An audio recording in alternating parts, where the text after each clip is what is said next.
So the scripture for today is from the first letter of John, chapter 4, verse 11, and it reads, "Beloved, if God so loved us, we also ought to love one another."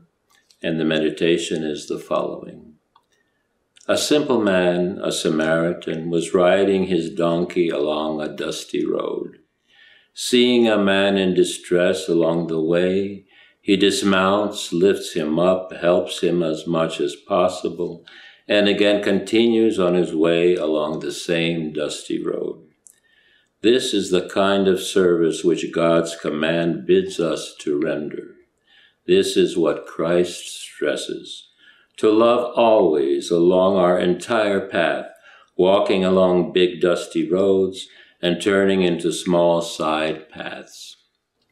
He demands that our service be expressed in love for everyone redeemed by him as our brothers, in unfailing humility and with a hand of assistance constantly stretched out to everyone we meet, in selflessness and complete self-abandonment. This is what our constant service to Christ must consist of. It concerns all of us in our families and households, in our social life, in our worldly restless environment. Everywhere there should be meekness, patience, and brotherly love. This must be the fruit of our faith.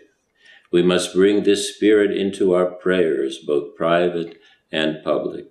This is the kind of service which the Lord expects from every mother, from children, from masters and servants.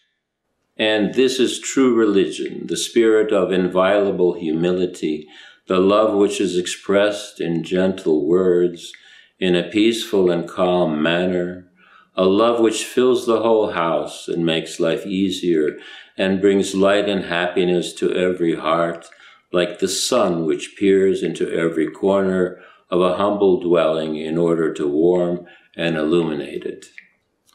If in God is our refuge, let also our strength be in him. He will undoubtedly give us the chance to fulfill that which he wishes to be fulfilled. Only by his name will we conquer the spirit of anger, irritation, and coldness, which can be expelled only through prayer and fasting. Let us rely on our author of salvation, as it says in the Epistle to the Hebrews, chapter 2, verse 10, who always lives to intercede for us, as it says in that same letter, chapter 7, verse 25. In him we will be victorious in conquering our impatient temper, our cold selfishness, our irritation with people and circumstances, and the faults and failures of others and ourselves. Let us remember that he rules over all these things. Let us be faithful in that which is most accessible to us.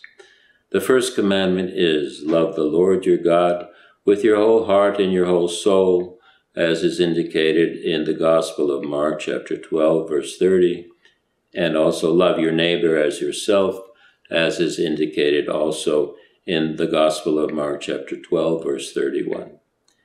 Constantly help everyone you meet, lighten their burden, and care for them. That is the second commandment, complementing the first.